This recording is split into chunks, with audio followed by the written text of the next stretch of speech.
शिवसेना फार मोठ्या पद्धतीने या महाराष्ट्रामध्ये वाढते आणि सुधीर भाऊ काय बोलले मला माहित नाही. महाविकास आघाडी ही पूर्ण खेळखेळी झालेली आहे. अगोदर फिरलं गेलं असतं तर याच्यातून चांगला आउटपुट मिळाला असता. आमच्या पक्षाचे खासदार असल्यामुळे मी देखील स्वतः त्याच्यामध्ये दिलगिरी व्यक्त केलेली आहे आणि माझ्याच बाबतीत असं का होतं की त्यांनी सांगावं आणि यांनी ऐकावं.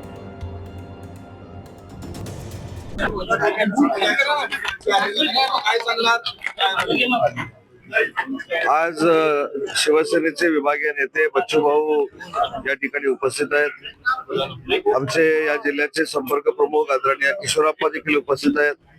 प्रीतीताई या ठिकाणी उपस्थित आहेत. सगळ्या स्थानिक नेत्यांच्या उपस्थितीमध्ये या जिल्ह्याच्या आढाव्यासाठी ज्या सूचना मला एकनाथ शिंदे साहेबांनी दिलेल्या होत्या त्यासाठी या दौऱ्याचं आयोजन केलेलं आहे आणि मला खात्री आहे की बच्चूभाऊ असतील, किशोरप्पा असतील, आमचे स्थानिक सगळेच तिथले पदाधिकारी असतील, त्यांच्या नेतृत्वाखाली भविष्यामध्ये या जिल्ह्यात शिवसेना हा एक नंबरचा पक्ष बनेल. मागील काही दिवसांपासून जर आपण पाहतो ऑपरेशन टायगर राबवलं गेलं, मोठ्या प्रमाणावर प्रवेश तुमच्या शिवसेनेत होते. सगळे सुधीर मुनगंटीवार असे म्हणाले की भाजीत मीठ असलं पाहिजे पण तू मिठाचीच भाजी होऊ नये प्रवेशांवर बोललेलं. आणि सुधीर भाऊ काय बोलले मला माहित नाही, परंतु राजकारणामध्ये प्रत्येक पक्षाला स्वतःचा पक्ष वाढवण्याचे अधिकार आहे. शिवसेना म्हणून वंदनीय बाळासाहेबांचा विचार पुढे नेत असताना एकनाथ शिंदे साहेबांच्या नेतृत्वाखाली आज शिवसेना फार मोठ्या पद्धतीने या महाराष्ट्रामध्ये वाढते आणि त्याचे साक्षीदार तुम्ही देखील आहात, आम्ही देखील सगळे आहोत. त्याच्यामुळे पक्ष वाढवल्यामुळं महायुतीमध्ये कुठेही मिठाचा खडा होणार नाही याची दक्षता घेणारे आम्ही सगळे आहोत. परंतु आज देखील नागपूरला संध्याकाळी फार मोठा पक्षप्रवेश आहे. काँग्रेसचे अनेक माजी नगरसेवक, अनेक काँग्रेसचे पदाधिकारी आज शिवसेनेमध्ये प्रवेश करतायत. त्याच्यामुळे दर दिवशी प्रवेशाचा ओघ हा माननीय एकनाथ शिंदे साहेबांच्या नेतृत्वाखाली वाढत जातो.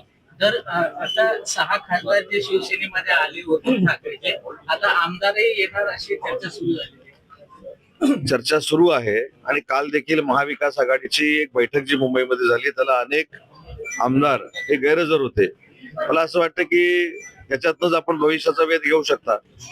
उद्धव ठाकरे आजपासून विदर्भाच्या दौऱ्यात आहे. जे खासदार सोडून गेले त्यांच्याच मतदारसंघात उद्धव ठाकरे आज दौरा करतात. मी माननीय एकनाथ शिंदे साहेबांचं पहिलं विधानसभेतलं भाषण मी तुम्हाला आठवण करून देतो की साहेबांनी असं सांगितलं होतं की उठावामध्ये जे आमदार 40 आमदार आणि 10 अपक्ष आमदार जे आहेत त्याच्यामध्ये वाढ होईल आणि 200 पेक्षा जास्त आमदार महायुतीचे हे महाराष्ट्रामध्ये निवडून येतील. आमचे 60 आमदार निवडून आले. त्याच्यामुळे 6 खासदारांना साहेब 100% त्यांच्या नेतृत्वामुळे निवडून आणतील याच्यामध्ये शंका असण्याचंच काही कारण नाही. त्याच्यामुळे कोणी किती फिरलं, खरं तर अगोदर फिरलं गेलं असतं तर याच्यातून चांगला आउटपुट मिळाला असता. पण आता सगळंच गेल्यानंतर फिरून काय मिळणार आहे. त्याच्यामुळे मला असं वाटतं की महाविकास आघाडी ही पूर्ण खेळखेळी झालेली आहे. कोणालाही कोणाचा समन्वय राहिलेला नाही.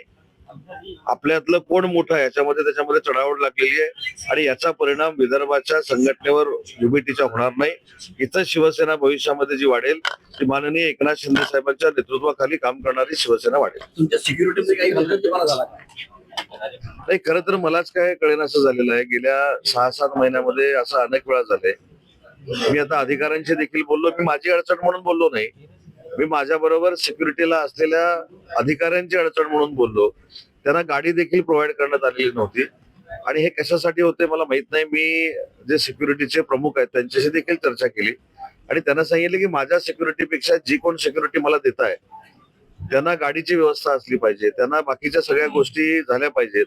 जर मी झेड कॅटेगरीचा सिक्युरिटी असलेला एक कार्यकर्ता आहे तर ती कशा पद्धतीनं मला माहित नाही कशा पद्धतीनं असते, का असते आणि माझ्याच बाबतीत असं का होतं हेच आता मला विचार करावा लागणार आहे. मला बाकी याच्यावर काय बोलायचं. ऑपरेशन टायगर पासून फडणवीस यांनी सुद्धा सावध राहावं असं संदेश होता. गेले 4-4.5 वर्ष तुम्ही आणि आम्ही हेच सगळ्याच ऐकतोय.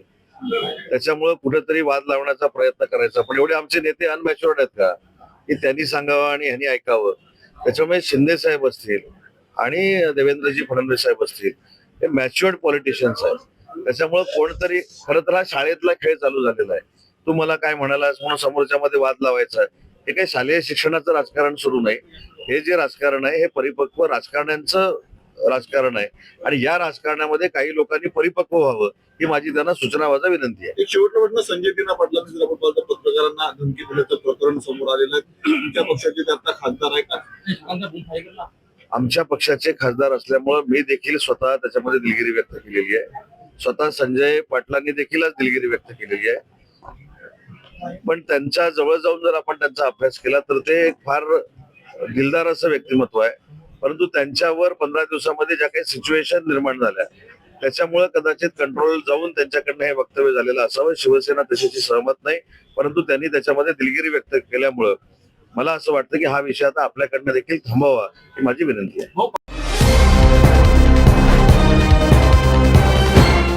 पाहत रहा फक्त जनविकास न्यूज, सत्य, संघर्ष आणि जनतेचा विश्वास.